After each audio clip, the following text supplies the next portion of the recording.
Hi.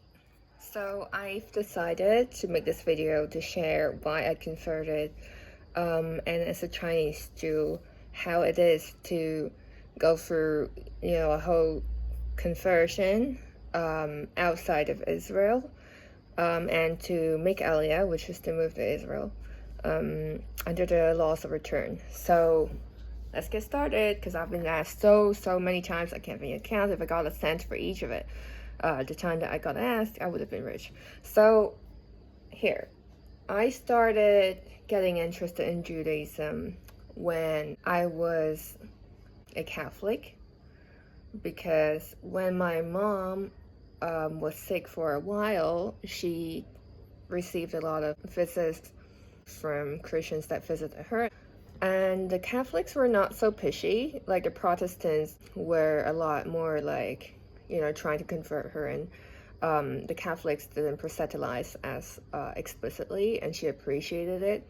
While she also related to the fact that they were doing charity without expecting like a certain return. And I believe my whole family has always been agnostic, and we never just picked one religion. So I guess this opened the door for her to get into something concrete. So we all converted to Catholicism. Even though, I was always spiritual, I always thought, there must be a God out there, and I was actively searching like for the answers in Taoism and Buddhism and Christianity. That's the first time I ever got into something as well. So after we converted to Catholicism, my mom got me into a Catholic high school, and they taught a lot of religious studies. It was like fairly religious, as in like we wore, Catholic uniforms designed by nuns, whatever. And I really liked, the religious elements, because like it's just, gave some meaning to my life at that time. And I studied very hard, and I went to masses, I prayed in the morning, even, in the addition to the school prayers, I enjoyed alone time meditating.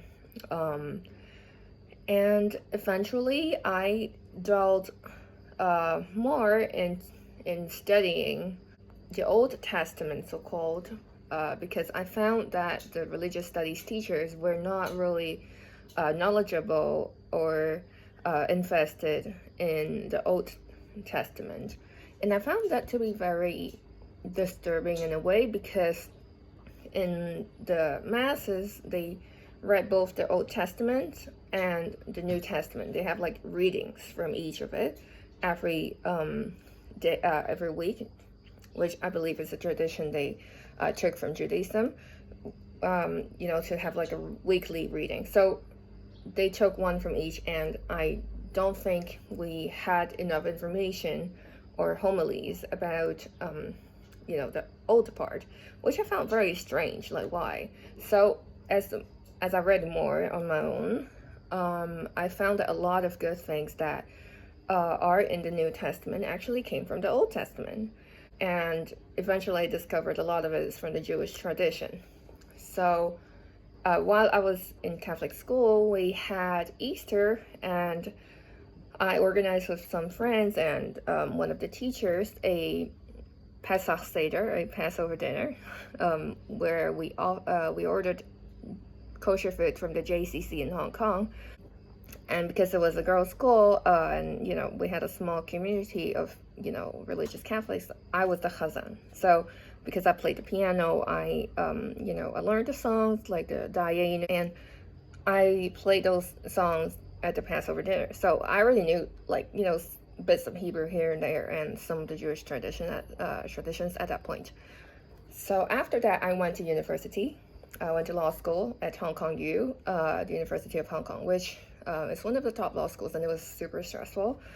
I would say there are some nice people, but then a lot of them are very utilitarian also. So like the contrast was really huge, and I'm not going to go into some of the details, but suffice to say that I really was missing the element of chesed, of kindness, that I was looking for in the world and between people. And that's one thing. And the second thing that I was looking for in my life at that time was a sense of belonging to a community, which I did not feel among the local Hong Kong peers, and also not with the very corporate-oriented or Lan Kwai Fong, which is like the drinking culture, whatever, materialistic-oriented groups of foreigners. And after I was searching from one group to another, learning Turkish, learning Italian, learning all sorts of languages, just searching, eventually I ended up meeting two Israeli students who came from Hebrew U. They were law students doing an exchange program, and they were staying at my dorm. So, I mean, on a different floor, because the floors were segregated by gender. So, I met them over funny enough, a Halloween pumpkin carving event, and we barely spoke, but, we exchanged contacts, and shortly after that, I was hospitalized because I had an unidentifiable inflammation in my abdomen area. So they visited me at the hospital. Now, it is not such a common practice to visit your friends in the hospital in Hong Kong, which is surprising to some, but it was completely normal in Hong Kong because people, there are a lot of people in Hong Kong, very concentrated. There's not a very strong culture of community and care among people who are not very closely bonded. So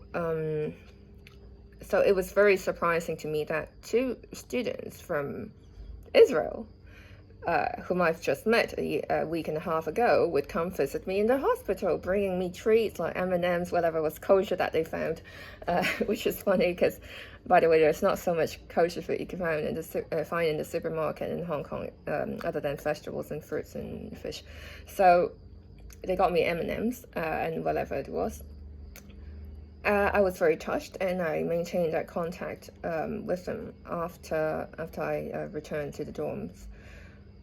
So every few months I was hospitalized, and meanwhile I just found this, connection with them where, I feel that they have chesed, and they gave me a sense of belonging because of the way they treat people, the way they're very honest, direct, at least, to the degree that I was looking for among peers. So the more I knew about them, the more I got interested in learning Hebrew and about Judaism, which, I learned about Islam, I learned about Christianity a lot, about Buddhism and Taoism. Now, Judaism was still relatively new to me because as far as I had the background from Christianity, what I was starting to learn was a Jewish perspective. Because only now have I actually met a Jew who would tell me about anything in Judaism. So what I learned that really shocked me was when I understood how Sunday became the new Sabbath, so to speak, Sabbath, because it's really not Sabbath anymore.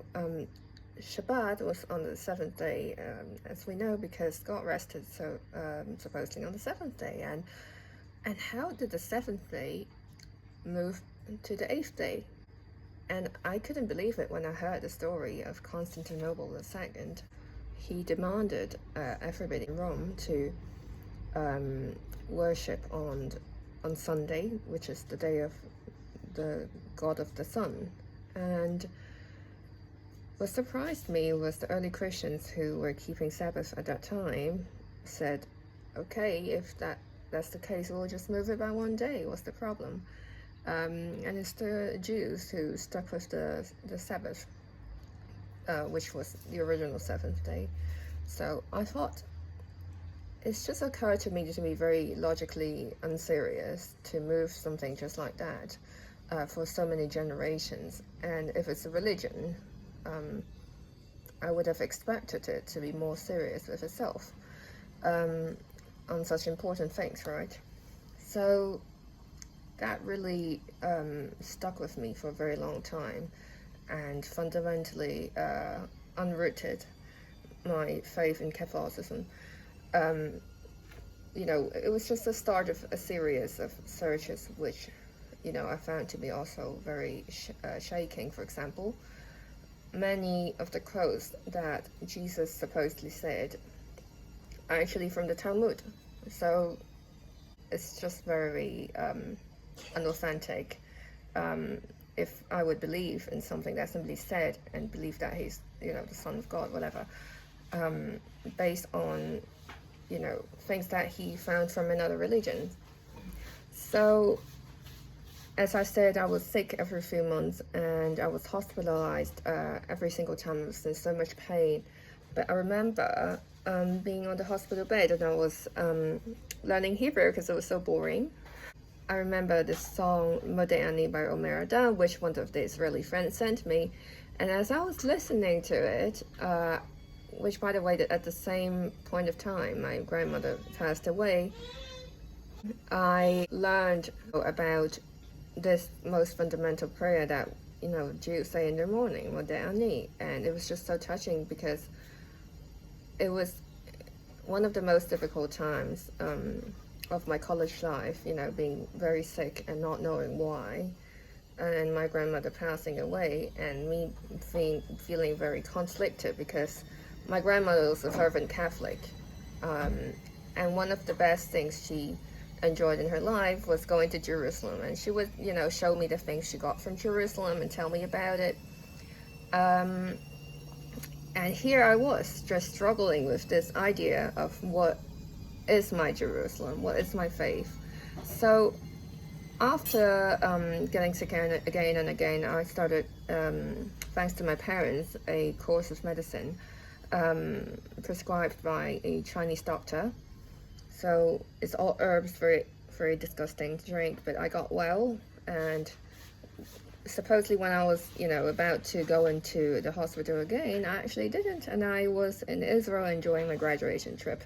And I have never been healthy in my life. So while I was in Israel, I went to the Kotel, the Western Wall, and there I really felt a strange sense of going home.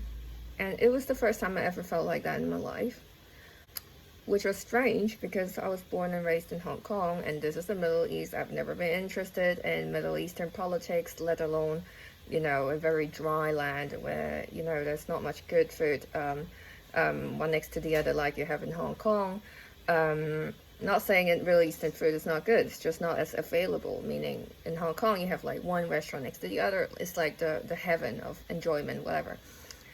And here, like life is difficult and so much politics, so much war, and I felt a sense of being at home, which, blew my mind.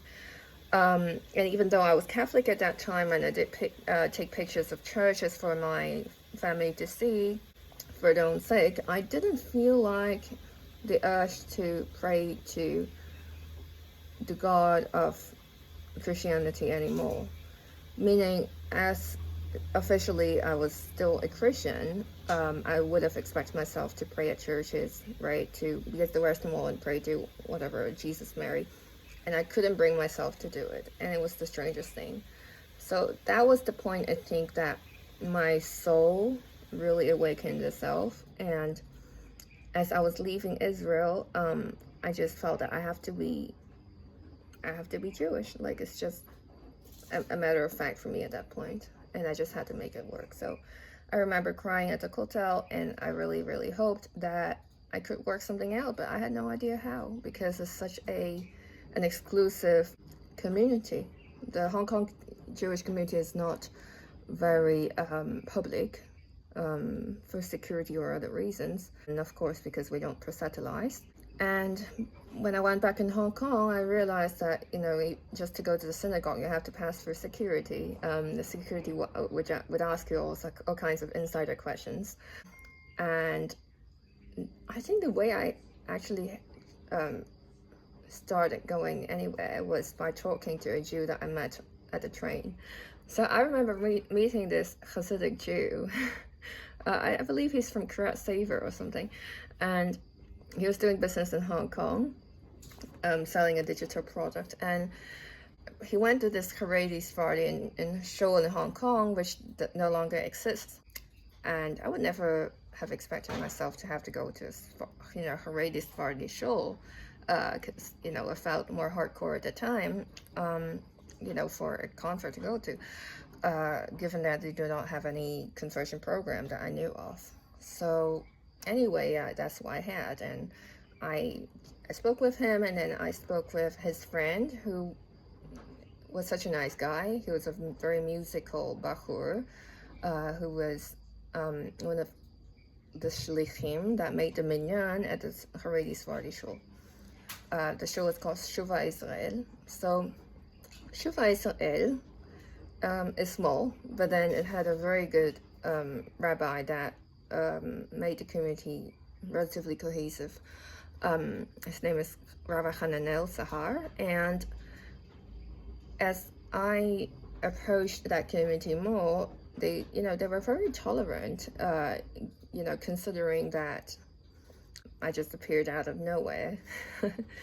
And, they let me join the dinners, some of the prayers. I have to say that it was quite uncomfortable in a sense for a single woman to join a community like that, which was not very abundant in terms of women participants, and it did make some people uncomfortable. But to Rabbi Hananel's credit, he really helped me stay in that community, and eventually he taught me some things that I didn't know. I was asking him a lot of questions, and he spent a lot of time explaining important things to me that I think to this day they really stick with me. And sometimes I get some insights just thinking back on what he said before, when I learn deeper things like the Maharal, because he's such a scholar in Maharal. So many things like that just came together for me, with God's help, obviously. And eventually my rabbi went to Ohalea, which is another community, which is modern Orthodox, and is I think the founding Jewish community in Hong Kong. So the rabbi there, Rabbi Oser, initially he was not particularly interested in getting involved with a new convert, because Hong Kong has been a place where a lot of people intermarried, and a large proportion of converts may or may not stay religious. And then you wonder, what's the point anymore? So he hadn't really met me proper. I've met him at an event, but it took Rabbi Hananel to really introduce me to him. And eventually he was very impressed at my genuinity and my knowledge, mainly from learning by myself and asking questions to Rabbi Hananel, and him explaining things not according to a curriculum, right? So I was able to meet with the Bet Din in Chicago, which the CRC, the Chicago Rabbinical Council, is a very well-established Bet Din for converts, in terms of its recognition in the Orthodox communities.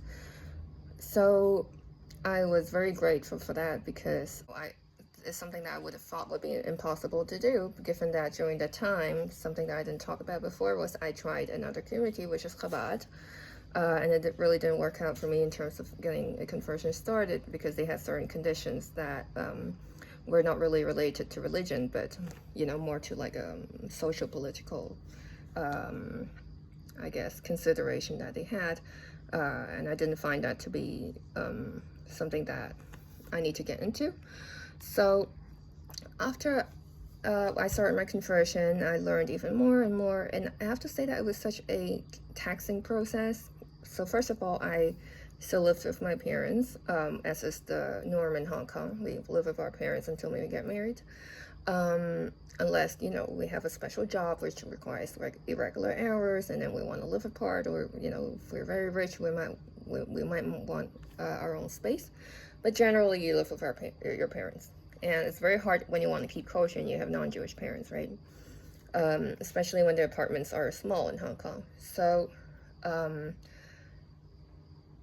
it was really rude of me, in a sense, to say, now I need my own things, like I don't want to eat your stuff anymore. like, it was such a process of learning how to present, your new faith to somebody.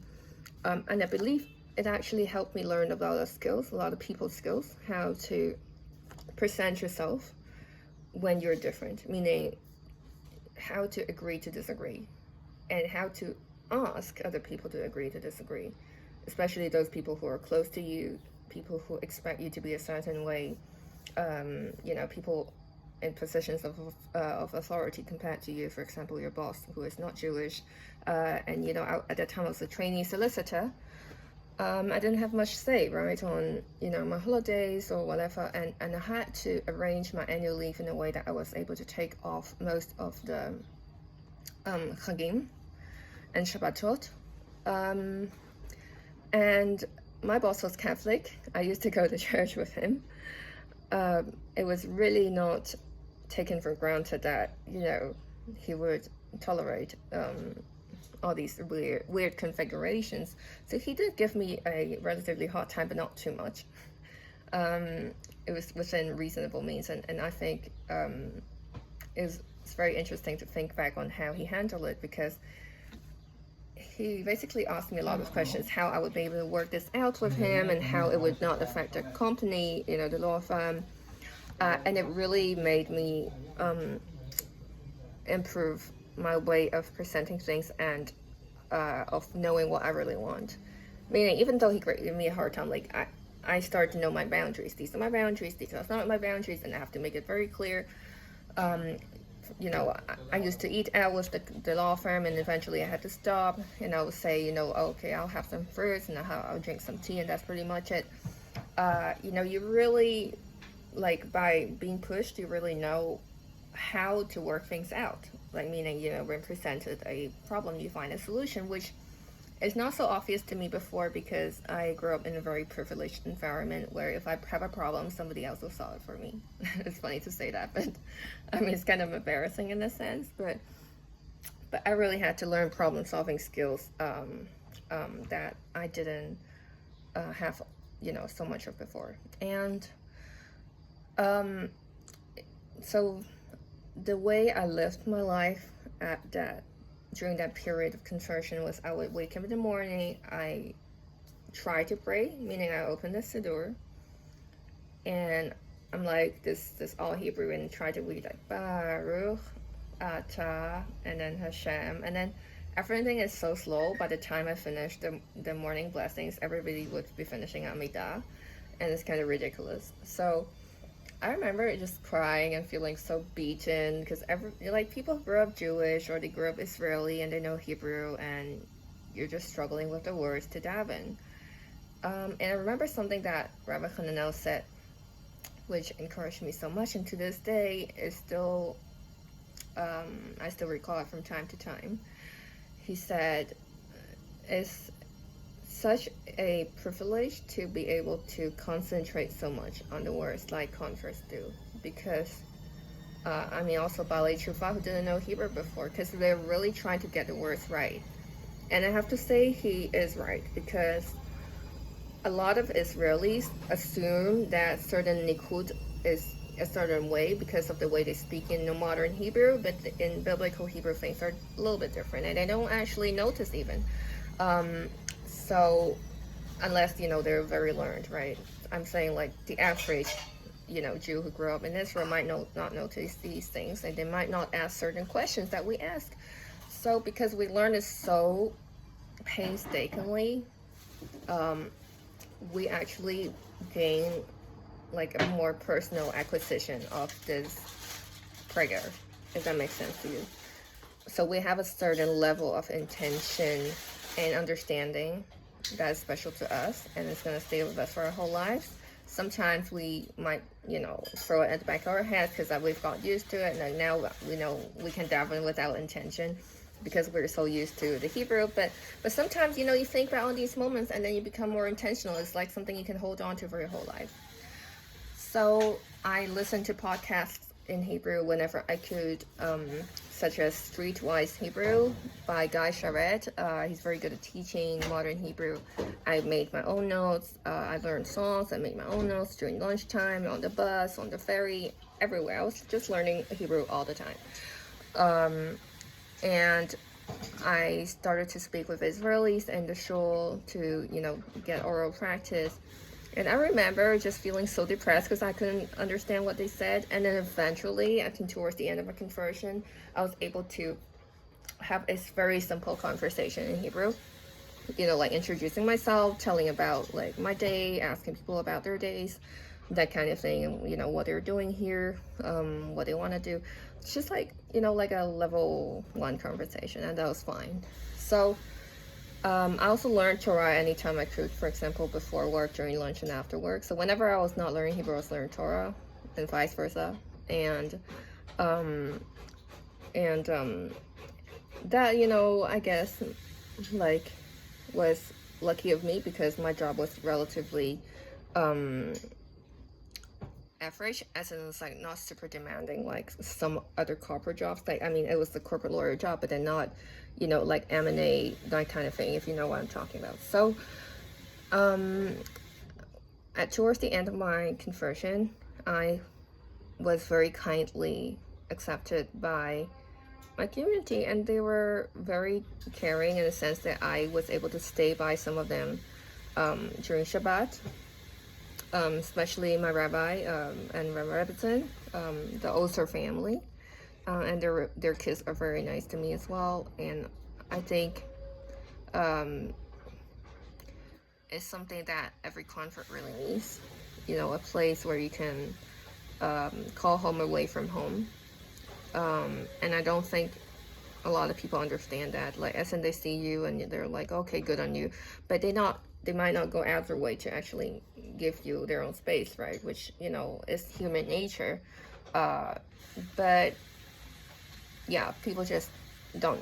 They have no idea how much this does to a person, to be accepted or not accepted, vice versa, right? Like, you might have heard of the story of Timnah, who was related to Avram, and because she didn't feel accepted by his family, eventually she, became one of the ancestors of Amalek. So it's just how things go. It's human nature, and kindness goes a long way. So I finished my conversion by going to Chicago for a week. And I was very lucky because I was trying to find a place of lodging near the Bet Din, and I barely found anything because it was like a very Jewish area where it was not commercial. So I went to this, I think Shabbat.com or Shabbat.org, and there was this family who by the name Garfinkel's. So apparently everybody in Chicago communities know Garfinkel's. And he was like, okay, we don't have a place for you, but we can find you a place. And I was like, oh, that's so nice. And they found their neighbor, the Myers, and like they didn't even know me, but yeah, they took their chance, and I stayed by them and finished my conversion at the CRC. So I have to say that the CRC is very well organized and very professional, which I know is not something to be taken for granted, because there are some unpleasant stories of B'tei Din with judges who might abuse their power, or yeah. So there's a whole range, and I think I really got a blessing to get one of the best people in the B'tei Din world to take care of my conversion. So after that, I got back to Hong Kong, and I finished my trainee contract at that point. So I had a few months of holidays, and in the meantime, I learned more Hebrew, and I taught some little kids Torah, and I also led a shul tour, which is, in the Oheliah Synagogue, they have like tours by application. You can request one, but you have to get approved, with security concerns and whatever, right? So I volunteered to take one of the tours, and surprisingly, the tour was a group of Christians led by somebody I've met before, whom I know evangelizes to Jews. So it's funny because I met her before when I was hanging out with not religious Israelis. who are, getting free things from this group of Christians who are evangelizing, by giving free things to Israelis.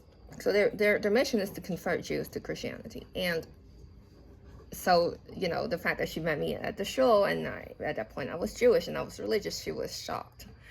But then, that's what there was, right? And I took them around the show, and when they got to the Bima, they got to the Aron Kodesh, I was showing them, some pasul, like invalidated Torah scrolls, to, just showcase the Jewish tradition.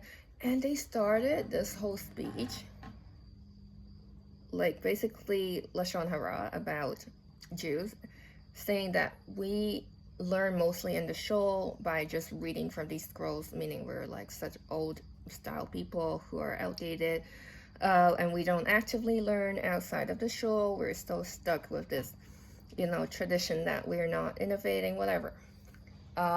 Being very ritualistic, right? Like the classic Christian accusations against Jews. And I was like, what are you talking about? I learn on the bus, I learn on everywhere. Like, I know people learn with their sons at home, whenever they have time, right? And it was just incredible. I mean, people also learn, right? Sometimes when they have free time from work, if they're religious and they have their own office, they also have office learning time. And it was just totally false what she was saying. And she also quoted some psukim, some verses from the Old Testament that said, like I don't know, like, what did she quote? Like something about the sheep. I forgot which pasuk it was, but like she was referencing to a pasuk that she interprets as, being Jesus versus the Jews, but really it was something about the relationship between God and Israel. So yeah, it's something Christianity came about, and she interpreted it her own way. And like saying all of that in front of the Aron Kodesh in somebody else's home, like in the Jews' home, I'm sorry, like I told it to the rabbi, I told it to whoever who was responsible for these things, and it worked out so well that I understood whatever they said, because she said it all in Cantonese. And if there was somebody who didn't speak Cantonese, like, the average Jew in the community did not speak Cantonese, even though some of them do, then they would never have known these.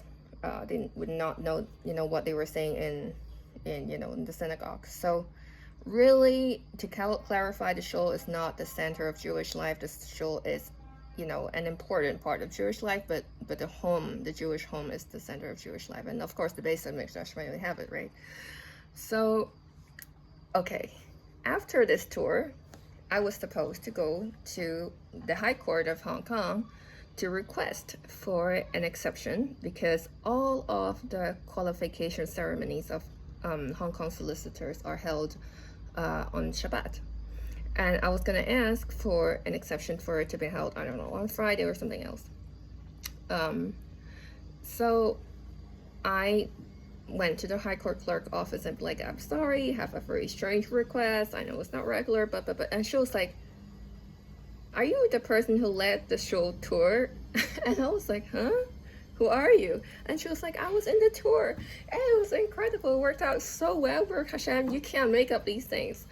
So I would have thought I would have to explain my whole self to her, and it would be so strange, since she might throw it in the garbage. But no, she helped me all along, and I got the exception, and it was so easy. Like, I couldn't believe it.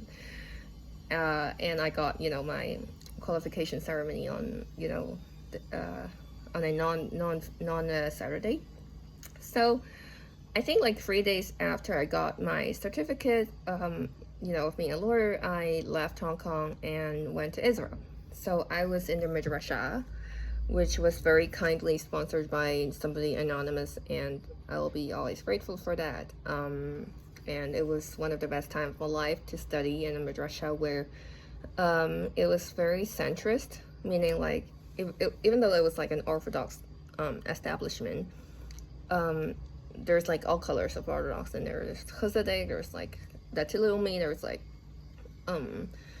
just Torani, and there's Haredi, there's Chadal, and it was a very friendly place where the teachers were very, very caring as well, and invited us for Shabbatot, and were happy to explain anything and didn't try to impose any type of community norms on us, meaning they were not trying to make you Haredi or Hasidic or anything. And you get to choose your own, hashkafa. So